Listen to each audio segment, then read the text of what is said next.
तो दोस्तों, programme जस्तजू with जहां ज़ेबी में आपको खुशामदीद कहते हैं। आज हमारा शहर फैसलाबाद और फैसलाबाद के साथ पंजाब जिस मुश्किल मरहले से गुजर रहा है, उसकी दो वजूहात हैं। उसकी एक वजह है डेंगू और दूसरी जो है वो स्मोक। ये दोनों क्राइसिस हैं जिसके साथ जो है वो नंबरदास माह होने के लिए यकीनन जो है वो इंडिविजुअली कम्युनिटी में लोग भी उसके लिए अपनी स्ट्राइव कर रहे हैं, लेकिन यकीनन जिनका काम है या जो डिपार्टमेंट्स हैं वो भी इसके लिए जो है वो अपनी भरपूर कोशिश कर रहे हैं। एक डायलॉग करने के लिए आज हमारे साथ हमारे मेहमान हैं। दोनों ही जो है वो हेल्थ केयर से जो है वो ताल्लुक़ रखते हैं। CEO हेल्थ हमारे साथ हैं फैसलाबाद डॉक्टर असफंदियार साहब, और हमारे साथ जो है वो administrator Shifa international hospital doctor Rana Mohammad Imran Khan साहब हमारे साथ मौजूद हैं। डेंगू बड़े बड़े जो है वो आप रीजन्स की तरह जो है वो फैसलाबाद के अंदर भी जो है वो अपने पंजे गाड़ रहा है, और धड़ाधड़ जो है वो डेंगू के मरीज़ आ रहे हैं सामने।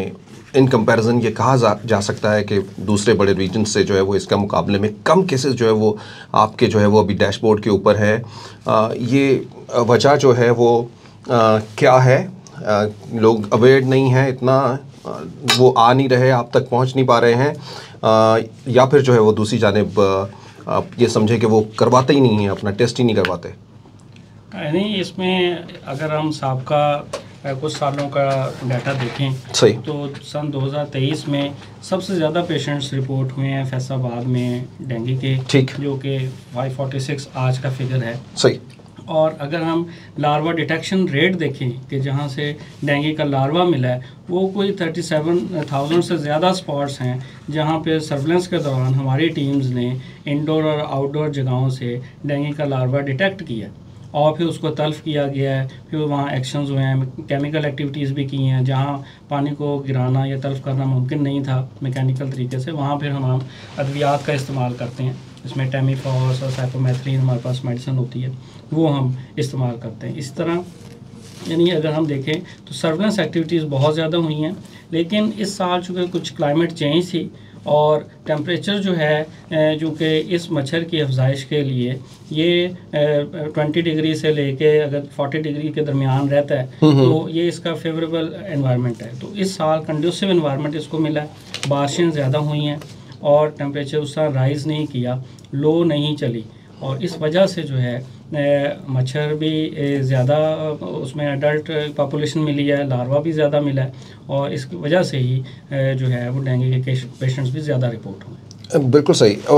ये काफ़ी बड़ी रेंज है, जैसे 20 से, और ये पाकिस्तान के अंदर अगर क्लाइमेटिकली देखा जाए कि हमारे माहौल में तो 4-5 महीने 6 महीने बल्कि ज़्यादा वक्त जो है वो इसके दरमियान रहता है। गर्मी के कोई तकरीबन 3-2 महीने ऐसे हैं जिसमें आप 40 से ऊपर चले जाते हैं। दूसरी जानिब जो है वो सर्दी के भी इसी तरह से 2 महीने हैं ऐसे, लेकिन ज़्यादा महीने जो है वो इसी के दरमियान रहता है। तो ये एक टफ़ जो है वो एक्सरसाइज आने वाले दिनों के अंदर भी जो है वो होगी, क्योंकि ये अब कम नहीं बल्कि आने वाले दिनों के साथ साथ ज़्यादा हो रहा है। जैसे आपने अभी कह दिया कि फैसलाबाद की तारीख के अंदर पहली बार जो है वो इतना लार्वा भी हमें स्पॉट आउट हुआ है, और उसके बाद केसेस भी जो है वो रिपोर्ट हुए हैं। जी बिल्कुल ऐसा ही है। ओके, तो this will be a challenge for the future for the health department. जी बिल्कुल, इसमें नो डाउट के हेल्थ डिपार्टमेंट में जिस तरह हमारे पास कोई 950 से ज़्यादा टीम्स जो हैं वो पूरे ज़िले में काम कर रही हैं डेंगू सर्वेलेंस का, और इसके साथ साथ ज़िला इंतज़ामिया भी और दूसरे हमारे जो लाइन डिपार्टमेंट्स हैं कोई 30 के करीब दूसरे डिपार्टमेंट्स भी हेल्थ के साथ कोऑर्डिनेशन के साथ हम कंबाइंड अपनी एक्टिविटीज़ भी जारी रखते हैं, जिसमें वासा है, एनवायरनमेंट डिपार्टमेंट है, म्यूनसिपल कॉर्पोरेशन है, इस तरह हमारे वेस्ट मैनेजमेंट का डिपार्टमेंट है, PH है, ये सब डिपार्टमेंट्स मिल के, इसी तरह एजुकेशन डिपार्टमेंट है, उसमें अवेयरनेस है, ये तमाम तर चीज़ें जो हैं ये हम करते रहते हैं रूटीन में। सर्वेलेंस इज़ वन एक्टिविटी, लेकिन इसी तरह जो अवेयरनेस जिस तरह आज हम इस वक्त ये प्रोग्राम कर रहे हैं, इसका मकसद भी लोगों में आगाही देना ही है, क्योंकि बहुत से लोग इसमें जो है वो बिलीव कर लेते हैं कि आम बुखार भी वो शायद डेंगू ही है, या किसी और बीमारी की वजह से डेथ हो जाए उसको भी वो डेंगू से कोरिलेट कर लेते हैं। तो ये जो मिथ है इसको भी ख़त्म करना बड़ा ज़रूरी है कि ऐसा नहीं है। अभी तक पंजाब में जैसे मैंने आपको जिक्र किया है कि फैसलाबाद में कोई भी एक भी डेथ डेंगू की वजह से रिपोर्ट नहीं हुई है, और अल्हम्दुलिल्लाह यानी सेफ़ है। इसमें जो है क्रिटिकल पेशेंट कोई ज़्यादा नहीं होते, अगर होता भी है तो मामूली अलामात हो के पेशेंट रिकवर हो जाता है 8 से 10 दिन के अंदर। बिल्कुल सही। डॉक्टर इमरान साहब, आपसे भी पूछते हैं क्योंकि आप एक हॉस्पिटल को लीड कर रहे हैं और जिस तरह से अभी सीईओ हेल्थ साहब ने कहा कि पेशेंट जो हैं वो अल्हम्दुलिल्लाह कोई ऐसे जो है वो क्राइसिस तक नहीं पहुंचेगी जिसमें कोई डेथ या कैजुअलिटी जो है वो हुई हो। आप इसको कैसे देखते हैं? आपके पास लोग आते हैं और किस तरह से उनकी ट्रीटमेंट जो है वो कितने दिनों के दरमियान जो है वो पॉसिबल होती है, और कोई ऐसी क्रिटिकल जगह पे ऊपर तो नहीं जा पाते? जैसे वैसे है कि देखें, एक तो हेल्थ सीकिंग बिहेवियर भी होता है कम्युनिटीज़ का कि वो कब डॉक्टर के पास जाते हैं, क्योंकि इनिशियल जो सिम्टम्स होती हैं डेंगू की को बहुत ज़्यादा सीवियर नहीं होती। इसमें हाई ग्रेड फीवर है, बॉडी एक्स है, चूँकि वायरल इन्फेक्शन है तो there is a very fair possibility कि ये सेल्फ लिमिटिंग हो। इसका एक वीक का तो मैक्सिमम इसमें पेशेंट जो है ना वो खुद ही रिकवर कर जाता है। लेकिन यह है कि अगर तो कोई री इन्फेक्ट हुआ हो, दूसरी बार किसी को डेंगू हुआ हो, तो उसमें फिर सीवियर होने के डिजीज़ के उसमें शिद्दत आने के चांसेस बढ़ जाते हैं। या फिर ये है कि उसकी इम्यूनिटी ऐसी हो कि वो डिज़ीज़ को उस तरह से वायरस को जो है ना वो ख़त्म ना कर सके, तो फिर सीवियरिटी आ सकती है। जब सीवियरिटी आती है तो फिर भी उसमें भी डिपेंड करता है कि लेवल सीवियरिटी का कैसा है। फॉर एग्जांपल, अगर रैशेस वगैरह बनने शुरू हो गए हैं, एब्डोमिनल पेन बहुत ज़्यादा रहती है, पेट में दर्द है, उसमें ब्लीडिंग के चांसेस होते हैं, तो फिर उसके लिए या उसकी जो ब्लड आपके पूरी ब्लड लाइन है वो बड़ी उसमें जो है ना वो चेंजेस आ जाती हैं, प्लेटलेट्स बहुत ज़्यादा कम हो जाते हैं। फर्दर भी हमें तो उसके लिए फिर ये है कि जब तक पेशेंट रिकवर नहीं होता, जब तक वो उन रिस्क फैक्टर्स सारे एलिमिनेट नहीं होते जो कॉज कर सकते हैं किसी तरह की ब्लीडिंग, बेशक उसके एब्डोमेन में हो, चेस्ट कैविटी में हो, ब्रेन में हो, इन सारी चीज़ों को एड्रेस इंश्योर करके तो ही पेशेंट को किया जाता है। वैसे ऐसा हमारे पास भी हॉस्पिटल में ऐसा कोई सीवियर केस अभी तक आया नहीं है, तो आई होप कि इम्यूनिटी शायद लोगों की बहुत बेहतर हो गई हो पहले से। प्लेटलेट्स भी होते हैं वैसे, प्लेटलेट्स बंदा कहते हुए आजकल तो बंदा वैसे लगता है प्लेटलेट्स लोगों के कितने से कितने रेंज कर जाते हैं? वेल, प्लेटलेट्स गिरते हैं। एक आज भी मेरे किसी ने मुझे थ्रू व्हाट्सएप मेरे से रब्ता किया और वो that person was having high grade fever, तो उनके प्लेटलेट्स जो थे वो तकरीबन 1.5 लाख के करीब थे। अगर आप फिगर को देखा जाए तो तकरीबन थोड़े से कम है, 50,000 के करीब। लेकिन ये है कि प्लेटलेट्स अगर 50,000 भी हों तो अपना जो फंक्शन है वो सफिशेंटली करते रहते हैं। There is nothing to panic. के पब्लिक के लिए भी ये है कि पैनिक होने की ज़रूरत नहीं है। अगर आप अपने डॉक्टर से टाइमली कंसल्ट कर लें, और आजकल के वेदर में, आजकल के जो अभी चल रहा है सीज़न, चूँकि जैसे सीओ साहब बता रहे थे कि इस बार सर्दियां चूँकि डिले हो गई हैं तो डेंगू के लिए फेवरेबल होता है टेम्परेचर 25 to 35।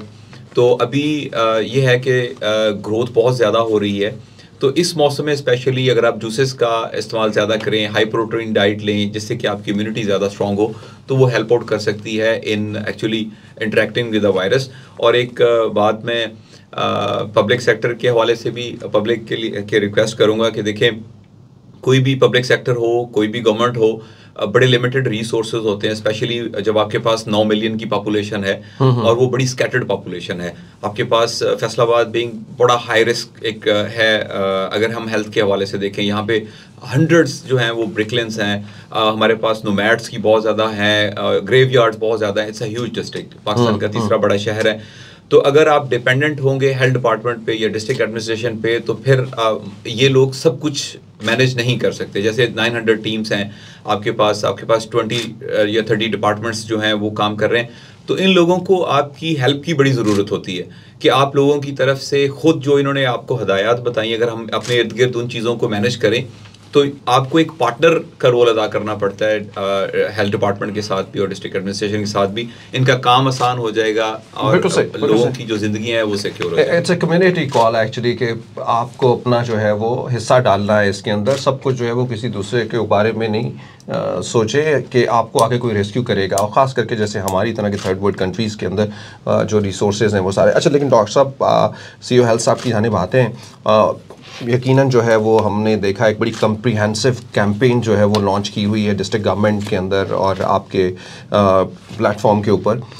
थोड़ा सा उसके हवाले से बताइएगा कि क्या क्या जो है वो हो रहा है, कैसे आप कोशिश कर रहे हैं, हाउ यू मेकिंग श्योर कि भाई ये जो है वो इससे आगे ना बढ़े, और बल्कि जो लोग मुब्तला भी हैं इसके अंदर उनको बेस्ट जो है वो हेल्थ केयर की सहूलियात मिले, ताकि जो है वो ये दोबारा या डेंगू ज़्यादा बढ़ ना सके इसमें। जी, इसमें जैसे मैंने पहले आपको जिक्र किया है कि हमारे तमाम हॉस्पिटल्स, कोई 304 इंस्टीट्यूशंस हैं फैसलाबाद के अंदर, उसमें basic health units, rural health centres, हमारे तहसील हेडक्वार्टर्स हैं और बाकी टीचिंग हॉस्पिटल्स हैं। उनमें रूरल हेल्थ सेंटर्स से ऑनवर्ड सारे हॉस्पिटल्स के अंदर ना सिर्फ हमारी वेल इक्विप्ड लैब्स हैं, इसके साथ साथ हमारे आइसोलेशन वार्ड्स जो डेंगू के पेशेंट्स के लिए मुख्तस हैं, किसी में 2 बेड्स के, कहीं पे 4 बेड्स के हैं, तो वो हमारे काम कर रहे होते हैं। इसी तरह हमारा एक डेडिकेटेड हाई डेंसिटी यूनिट जो है लाइट हॉस्पिटल में वो काम कर रहा है। तो इसमें तमाम तरह के टेस्ट भी करने की सहूलत मौजूद है। टीमें हमारी जो हैं वो डेली बेसिस पे सर्वेलेंस का, यानी आउटडोर और इनडोर घरों तक जा के सर्वेलेंस का काम कर रही हैं। हर यूनिट काउंसिल लेवल पे हमारे 5 लोग डेंगू की एक्टिविटीज़ परफॉर्म करते हैं अपने एक टूर प्लान के मुताबिक। और उसमें 2 ख़वातीन हैं जो कि फ़ीमेल सेंट्री पेट्रोल्स हैं, 2 मर्द होते हैं जो मेल सेंट्री पेट्रोल्स, और एक उनका सुपरवाइज़र है। ठीक है। तो इस तरह चूँकि जैसे आबादी बढ़ रही है, अर्बन से लोग पेरी अर्बन में मूव कर रहे हैं, नई कॉलोनीज़ डेवलप हो रही हैं, अंडर कंस्ट्रक्शन साइट्स बढ़ती जा रही हैं, तो इसलिए भी चैलेंजेस हैं। क्योंकि हमारे नो डाउट के जितने भी रिसोर्सेज हैं वो भरपूर तरीके से हम कोशिश करते हैं कि लोगों तक उनकी रसाई हो, लेकिन फिर भी अगर एक यूसी लेवल की हम बात करें तो कोई 4000 से 6,500 घर एक यूनियन काउंसिल में होते हैं। तो जो हमारी टीम्स जो हैं वो अपनी जो प्लान के मुताबिक मूव करती हैं, तो एक घर की बारी जो है वो 2 से 3 हफ्ते के बाद आती है। और अगर किसी घर की छत पे कोई परिंदों का पीने वाला बर्तन उन्होंने पानी का रखा है तो वो उसको खाली नहीं किया, तो वो अगर 2 हफ्ते पानी खड़ा रहा तो वहाँ वो बड़े आराम से जो है वो मच्छर एग देगा और अडल्ट बन जाएगा। बिल्कुल तो इसलिए जो स्पेशली जो हमारी हाउसिंग सोसाइटीज़ हैं, जो कॉलोनीज़ हैं, जिनके अंदर बड़े बड़े घर हैं, वो जो है वो डेंगू की टीमों से उस तरह लोग तावन नहीं करते। ठीक है। बार बार जाने के बावजूद नॉक करते रहते हैं, लोग वेट करते हैं, खड़े रहते हैं, तो उनको एक्सेस नहीं दे रहे और ना खुद एहतियात कर रहे होते हैं। क्योंकि जब तक आप देखें कि 80% जो लार्वा हमारा है वो घरों के अंदर से मिल रहा है। तो मैंने 37,000 से ज़्यादा आपको बताया, उसमें 80% लार्वा हमें घरों के अंदर से मिला है, जो परिंदों के बर्तनों से मिला है, एयर कूलर से मिला है, पुराने जंग से, टायरों से, गमलों के अंदर से जहाँ पानी, या फ्रिजों के ट्रेयों से। तो ये बेसिकली तो हर घर की, हर बंदे की, हर फर्द की अपनी ज़िम्मेदारी है कि उसने अपने माहौल को साफ़ सुथरा खुद रखना है, खुद आपने स्प्रे करने हैं। लोग शायद समझते हैं कि जहाँ पे भी मच्छर होगा वहाँ मच्छर है तो शायद हेल्थ डिपार्टमेंट वालों ने आके वहाँ स्प्रे करनी है, फॉगिंग करनी है। जबकि अब जो इस वक्त लेटेस्ट गाइडलाइन है जो हमारा DI ग्रुप है पंजाब का, उन्होंने फॉगिंग जो है उस पर पाबंदी लगाई हुई है। क्योंकि स्मोक का सीज़न भी चल रहा है तो वो उसकी इजाज़त नहीं है कि आप ओपनली फॉगिंग करें। सिर्फ जहाँ पे डेंगू का मरीज़ पॉजिटिव डिटेक्ट होता है उसको हम टैग करते हैं, उसके इर्द गिर्द जो 48 हाउसेज हैं, ठीक है, हर डायरेक्शन में, सही, उनके हम IRS इंटर रेजिडुअल स्प्रे वहाँ किया जाता है, ताकि जो इर्द गिर्द के घर हैं, अगर उस घर में पेशेंट आया है तो वहाँ जो इर्द गिर्द की आबादी, ज़ाहिर है पोटेंशियल सोर्स कहीं ना कहीं तो है, ताकि उसको एलिमिनेट किया जा सके। लेकिन फिर भी मैं यही कहूँगा पब्लिक से कि वो अपने वर्क प्लेसेस पे, अपने घरों में खुद इन चीज़ों से एहतियात करें, कहीं पे पानी स्टोर ना करें, खड़ा ना होने दें।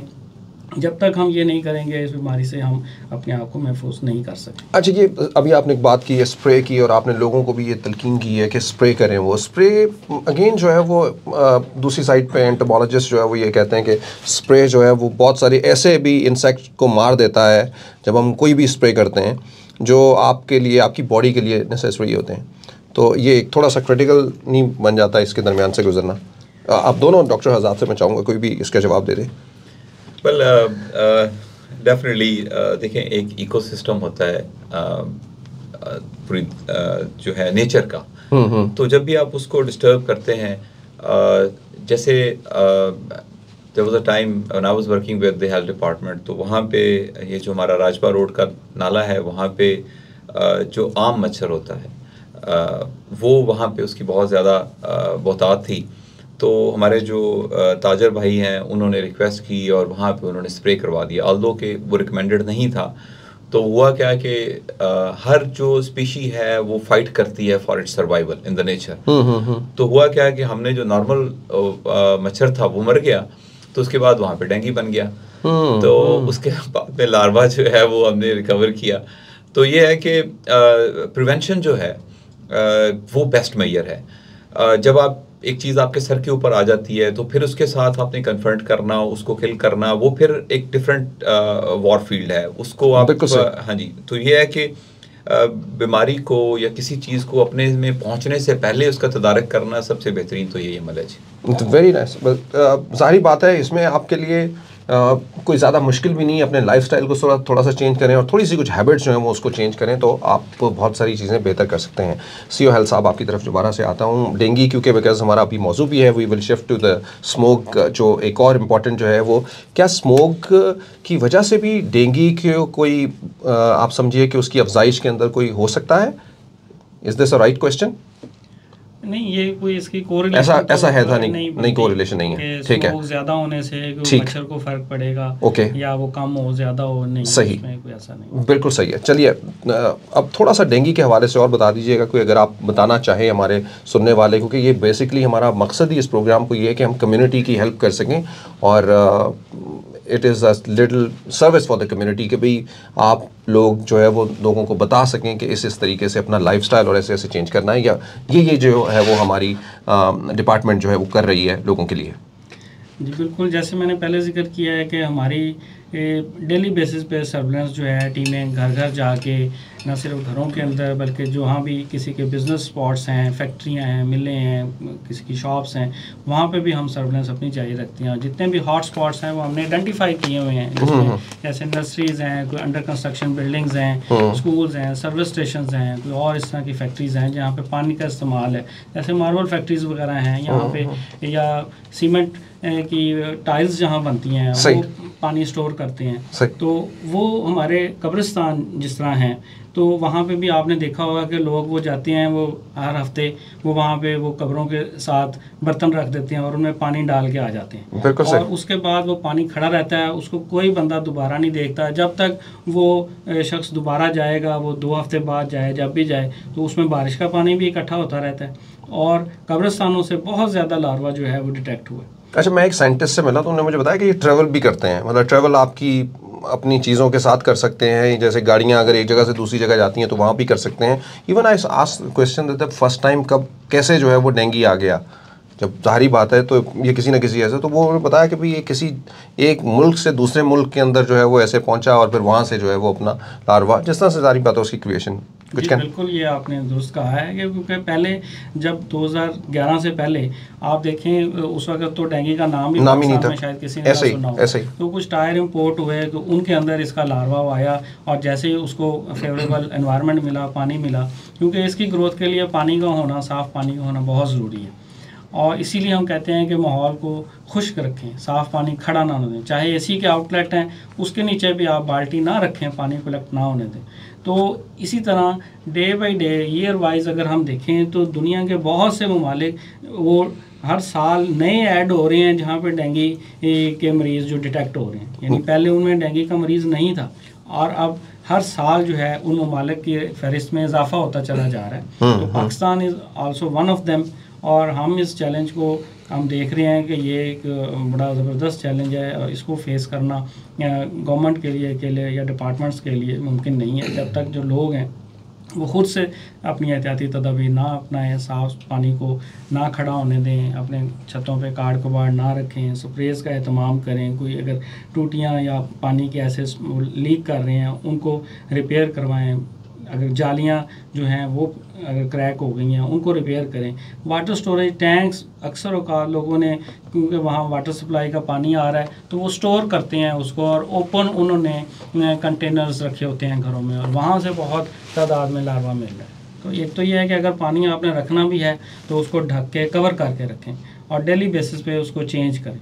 तो ये चंद एक ऐसी एहतियातें हैं कि जो लोगों को ख़ुद करनी चाहिए, और टीमों के साथ ताउन भी करें, और ख़ास कर कोई ऐसी जो गलत खबरें हैं वो नहीं फैलानी चाहिए। यानी अगर आपको मच्छर नज़र आ रहा है, लॉन में बैठे हैं, बाहर पार्क्स के अंदर, वो देखा तो वहाँ वो ये कहना शुरू करते हैं कि ये डेंगू डेंगू है, और इससे लोग दूसरे वो भी खौफजदा हो जाते हैं कि शायद इतना को डेंगू फैल गया, हालांकि ऐसा नहीं है। इसके साथ साथ अगर खुदा न खास्ता किसी मोहल्ले में किसी घर में किसी की डेथ हो जाती है, वो होती किसी और बीमारी से है, लेकिन जाहिर है वो बुखार उल्टियाँ अलामात तो वो उसी तरह की वो हैं, और वो जो उनके हमसाए हैं वो इस बात को हाईलाइट करना शुरू कर देते हैं सोशल मीडिया पे, या वैसे दोस्तों को बताते हैं कि लें जी इसको डेंगू हो गया था तो ये फौत हो गया।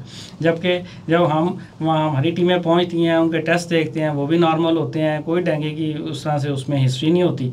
तो लेकिन वो कम्युनिटी सारी है समझ रही होती है कि तो ये इस चीज़ को भी जो है ये करना बड़ा ज़रूरी है कि हम गलत ख़बरें जो हैं उनको भी फैलाने से गुरेज करें, टोटकों से बचें, मुस्तकिल डॉक्टर से इलाज करवाएं, पेटेंट जो डॉक्टर साहब मेडिसिन लिख के दें सिर्फ उसका इस्तेमाल करें, क्योंकि इसमें बुखार उतारने की अगर हम डेंगू के मरीज़ को डिस्प्रिन की टैबलेट्स दे दें या वो ख़ुद से इस्तेमाल कर ले तो वो बजाय उसके ट्रीटमेंट के उसकी मौत का बायस बन सकती है, क्योंकि वो ब्लीडिंग के चांसेस उसके बहुत ज़्यादा बढ़ जाते हैं। तो ये चीज़ बड़ी ज़रूरी है कि लोगों को एहतियात करनी चाहिए। लास्ट क्वेश्चन रिगार्डिंग डेंगू, कोई नंबर किसी को पता लगे कि भाई शायद हमारे इर्द गिर्द कोई ऐसा है तो या किसी टीम को कहे कि विजिट करें, भाई हमें ये ऐसा लग रहा है, ये पब्लिक में जो है वो अगर किसी तरह का ऐसा तासुर हो तो आपसे कैसे रब्ता करें?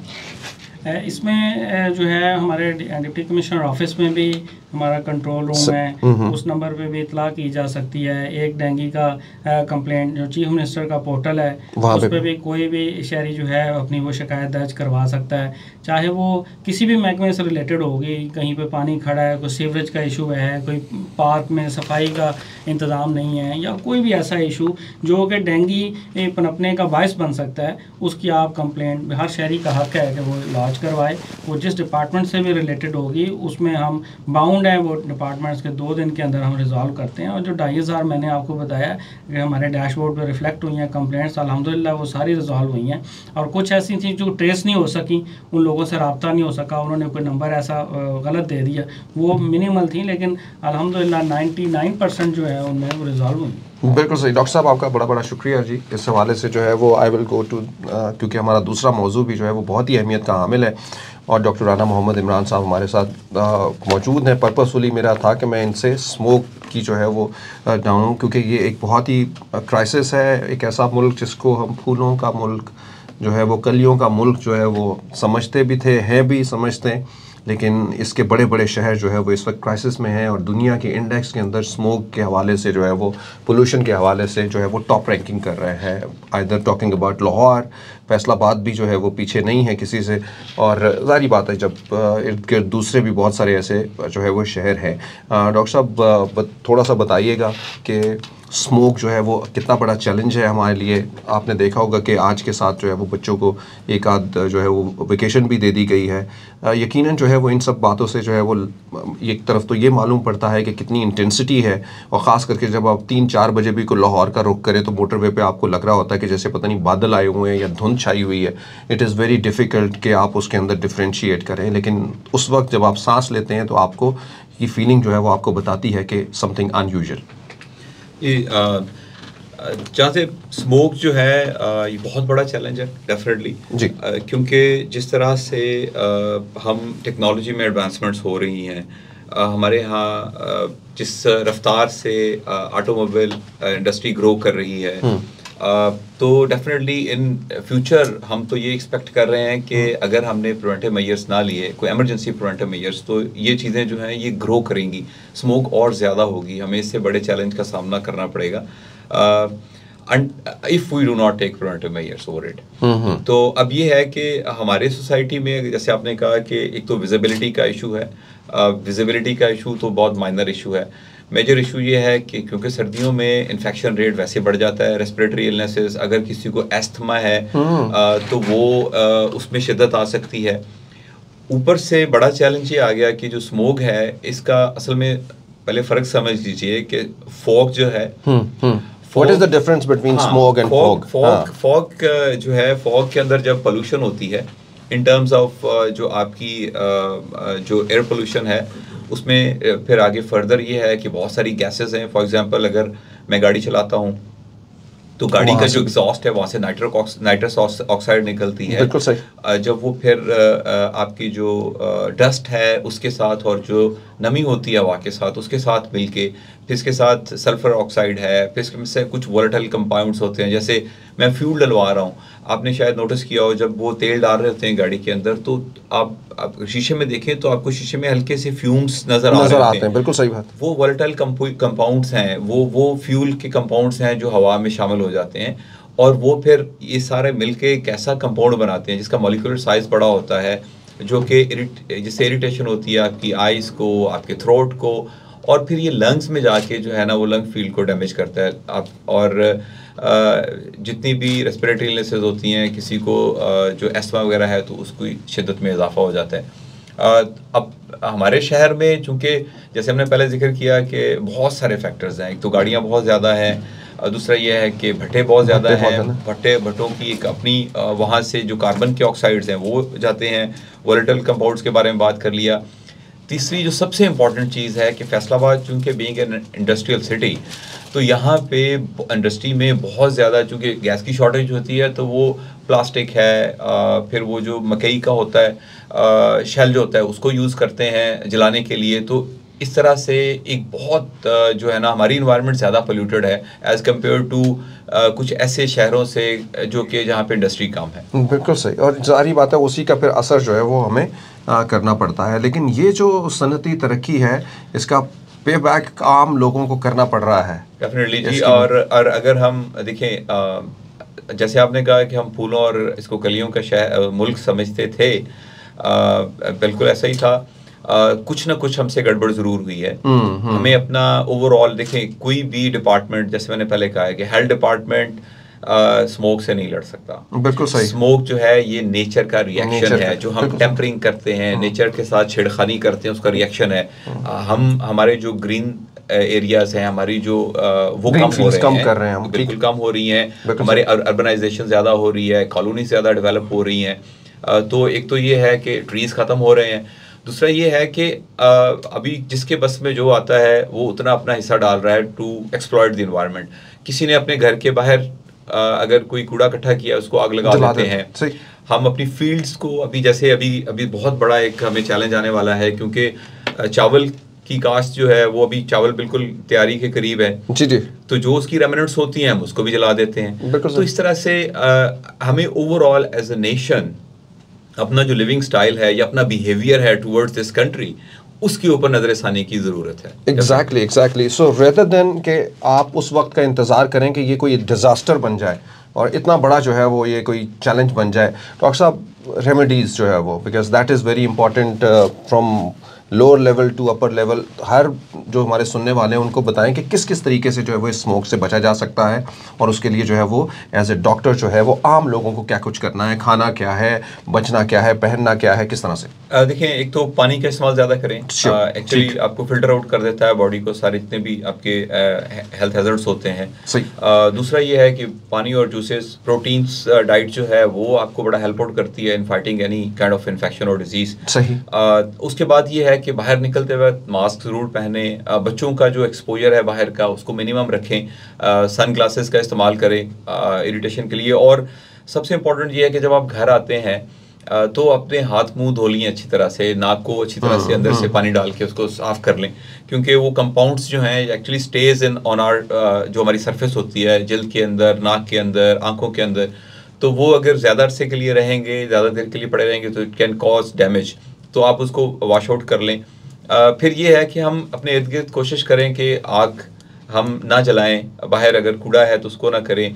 पहले होता था कि गांव वगैरह में या शहरों में बाहर पानी छिड़क देते थे घर के, ताकि वो डस्ट जो है वो कम से कम हो।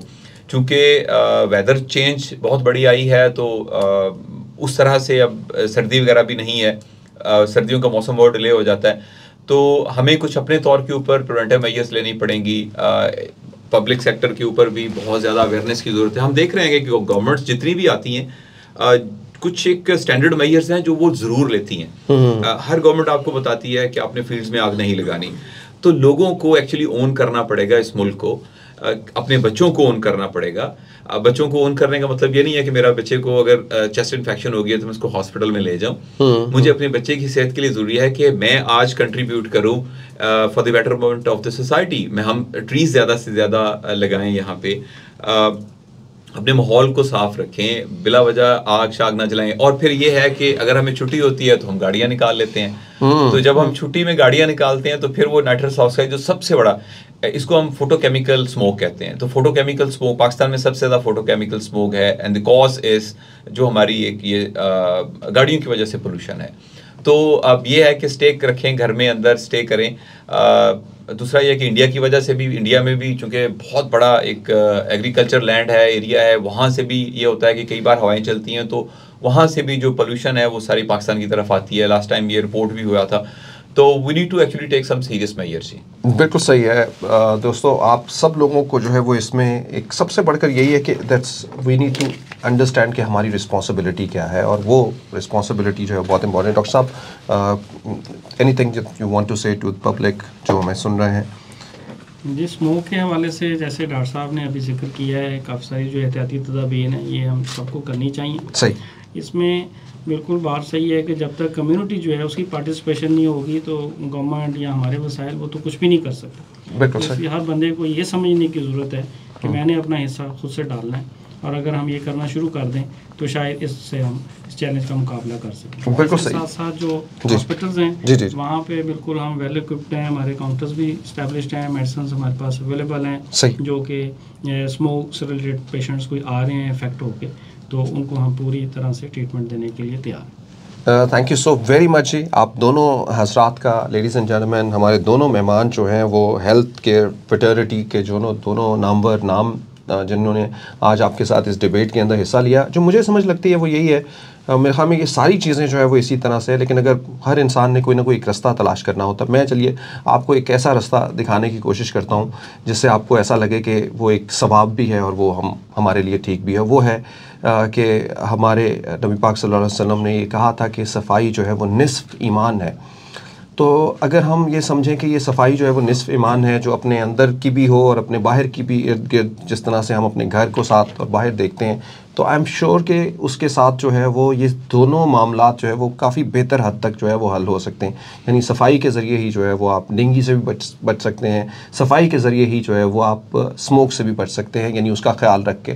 और उसके थोड़े थोड़े एलिमेंट जो है वो कुछ और दूसरी चीज़ों के साथ भी जो है वो जुड़े हुए हैं, वहाँ पर भी जो है वो आप इन सब चीज़ों का ख्याल रखने की कोशिश करें, ताकि एक बेहतर पाकिस्तान जो है वो हमारे लिए नहीं, हमारे बच्चों के लिए भी जो है वो जन्म ले। एक्चुअली हमें ये सोचना है कि हम अपने बच्चों को कल के क्या दे के जा रहे हैं, वो हम हमारे से क्या सवाल करेंगे कि आप या आपकी जो जनरेशन थी उसने जो है वो इसके ऊपर क्यों स्पॉटलाइट नहीं किया और क्यों बेहतर इकदाम जो है वो नहीं किया। आप सब लोगों का प्रोग्राम देखने का, सुनने का बहुत बहुत शुक्रिया। मैं जहांज़ेब ज़ेबी अपने दोनों मेहमानों के साथ आपसे इजाज़त चाहूँगा। हमारी मामूल की नशरियात सुनते रहिए। जुस्तजू विद जहांज़ेब ज़ेबी में आज के लिए इतना ही। अल्लाह हाफ़िज़।